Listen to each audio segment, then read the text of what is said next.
ભાવનગરમાં વેપારી પર હુમલો કરનાર 4 કિન્નરો પોલીસના સકંજામાં।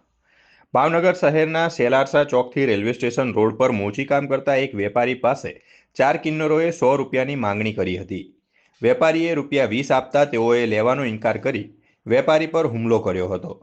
પાઇપ અને ઢીંકાપાટુ વડે માર મારી વેપારીના શર્ટના ખિસ્સામાંથી ₹150 લૂંટી લીધા હતા, તેમજ ભંગારની તોડફોડ કરી નુકસાન પહોંચાડ્યું હતું। બનાવ અંગે ફરિયાદ નોંધાતા પોલીસે ગણતરીની કલાકોમાં જ 4 કિન્નરોને ઝડપી વધુ તપાસ હાથ ધરી છે।